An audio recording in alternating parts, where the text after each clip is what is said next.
Videos about how I went from borderline academic probation to getting into medical school. And this was a few years ago now, but I just want to make this video to show to people that you don't need a perfect track record. You don't need to have, perfect GPA and do all the things that they tell you need to do to get into medical school. Everyone will have their own journey, and you have to own up to your journey and realize what makes it special.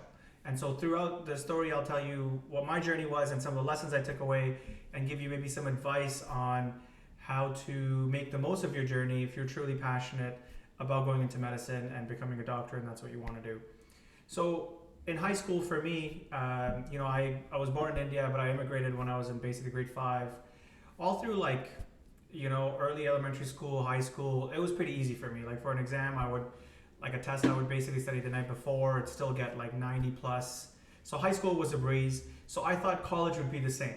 So I remember going into college. This was the first time, that you're exposed to a larger community of students and people around you. I was meeting like 100 new people every day, and this is a very common college experience. And so in the first year, I actually got almost a full ride scholarship. I was getting $4,500 scholarship money for every year for 4 years, and that's kind of what it was. And the tuition I think was like $5,000, so just almost full ride. And that was because of the grades and stuff in high school. So to me, I just basically had to maintain like an 80% average through all the 4 years to keep getting that money every year.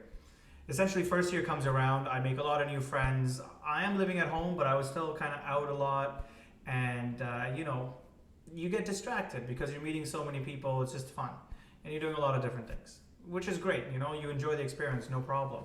However, I basically got, our university in Canada had a 10-point scale, and if you get 5 or below, you're basically on academic probation. And that first year, I had a GPA of basically 6 out of 10, which is horrible. I mean, that's not like med school level at all. So even the end of first year, I kind of started to realize a bit. I was like, oh, this is not good. I lose the money now, so I'm not going to get paid for the rest of the 3 years. I'm going to have to figure that out on my own. And also the marks are not going to get me to medical school. So second year, I kind of strap in a little bit. It goes up to like 7.2 out of 10. That's my GPA. Still not incredible, still not medicine level. And at the end of second year, I did a volunteerism thing where I went to India and I stayed at an HIV orphanage for kids. I stayed there for about 3 weeks and basically had a very emotional experience and really connected with them and saw some disparities, and really, that basically motivated me and inspired me to do something, to basically make something of the goal that I had of becoming a doctor. And I said, if I don't do or change anything now, then I'm not going to be a doctor. Like, I'm not going to get what I want, essentially, and I'm not going to get to help people, which is really what the driving inspiration for me was. But along the way, like in high school, first year university, second year university, I had lost the touch with that inspiration of why I was doing it. And so that's one important lesson I learned throughout this journey, is like, recognize your why. Because when you're in touch with your why of, why am I going to medicine? Why do I want to be a doctor? Why do I want to do this? Why do I want to go study in medicine in Canada as opposed to somewhere else? But start with the big why questions, like, why are you doing this in the first place? And to me, that experience, that volunteerism experience, reminded me of the true why of why I was doing it. Because in university, in my first one-on-one bio class, I remember on the first or second week, the professor took a poll of our bio 101, and there was 450 students. And he's like, how many of you want to go into med school? And I kid you not, almost 400 out of 450 kids put up their hands. And then he said, look at the person to the left, to the right, to the front, and behind you. Out of all of you guys, there's going to be maybe a handful, like 50 of you guys that will get in. And so just take that in. And I think that was his way to give us a reality check. And I think that demotivated some people too. But realistically, everyone that starts university, everyone has this aspiration of becoming a doctor. And a lot of people, even in my biochemistry undergraduate program, our class started with 200 and the graduating class was 34, 36, something like that. And a lot of people dropped out throughout, and different people drop out at different times. I had a few friends who dropped out our first year, got into different programs, different universities. Some went to art, some went to business, some went to general science, etc., etc. So realistically, you're going to face a lot of people who are gunning for medicine and want to be a doctor. I would say don't get intimidated by that. I think you need to not focus on the people around you and focus on yourself. Focus on your why, focus on why you're doing it and your own story, because that's what's really going to move you forward. So, continuing the story, I basically come back to Canada. I was inspired by what happened at the orphanage and the stuff that I saw, and I really wanted to make a difference. Because I paid about $3,000 to some sort of middleman agency to set me up with this orphanage. And then I asked the couple who was running this orphanage, I was like, hey, how much money do you guys get from this? And they said $300. And to them, it's still a lot, but not enough, obviously, to sustain the 20 plus kids they had in their orphanage. And so that really pissed me off. And I was like, no, I need to do something about this. There's so many motivated students that have money, that have resources. They want to volunteer, contribute. And then there's all these grassroots organizations, a normal couple in India that are running this orphanage, incredible work. But, they need the support. If I can connect them directly, that would be so impactful. And so that's why I started a student group initially called Initiative for Global Health. We got like 7 of our friends together who also were, pre-med, wanted to go into medicine. And we all came together, we all had our own experiences, and we all agreed that this is very important. So we started doing like events on the university campus, started fundraising money, and then we partnered with grassroots organizations like in India, we did Kenya, another orphanage in Kenya, Sri Lanka. We partnered with like WHO, who had a clean water initiative. So we ended up doing a bunch of different things because, now having 7 people, we were able to do more together, fundraise a lot of money, and our eventual goal was to turn that into a nonprofit, an actual nonprofit.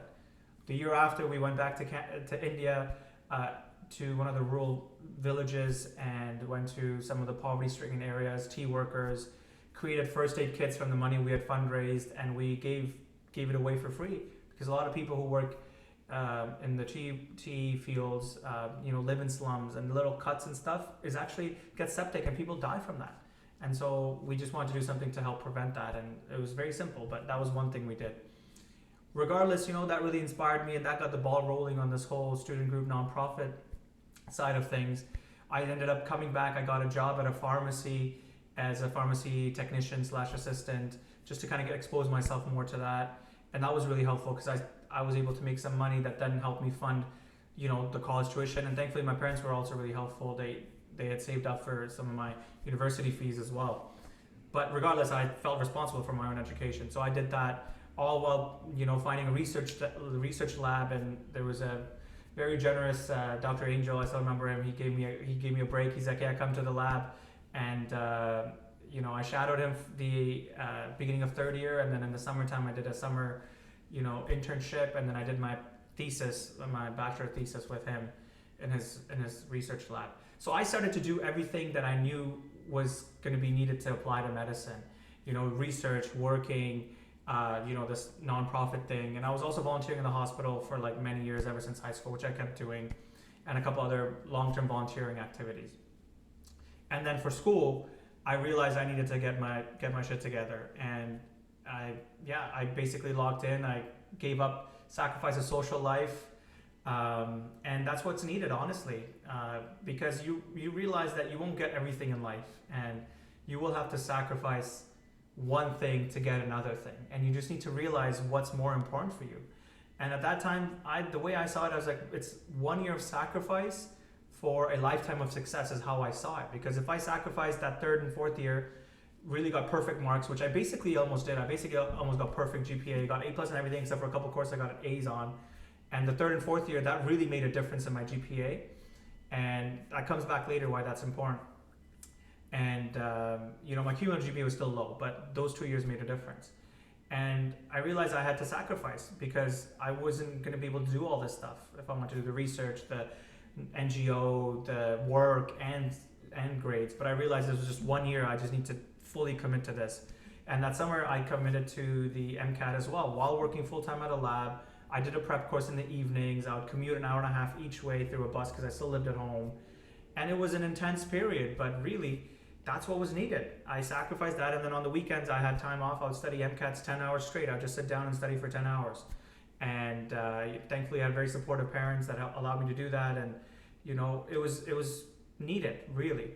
And I had no social life. I lost a few friends, but hey, that sucks because they couldn't understand me, but a couple friends who understood were still friends. And so that's you know, that's going to happen. And that's okay, because that's part of the journey, because you have to make a decision about why you're doing this and what's important for you to sacrifice. And for some people, the social life and friendships are more valuable and they don't want to sacrifice that. And that's okay. There's nothing wrong with that. You just need to know what you're deciding. So ultimately, you know, all that worked out. I got a good mark. The MCAT, I got the 99th percentile because I just studied so hard despite working a full-time job. And, you know, published a paper or two, conference presentations from the research I was doing at the lab. And the NGO started to take up, and really we started to raise like $5,000 a semester, which was amazing. So everything was going really well. And I applied to medical school beginning of fourth year, and I applied to 14 schools across Canada. And you won't believe it, but I got one interview. That was it. I just got one interview out of 14, and I was pretty sad about it. But I said, this is my one shot. And I did interview preps, practices. I recorded myself, you know, interviewing. I did so many things to really optimize my chances and prepare myself, because I knew it was my one shot. I did the interview, it went really well.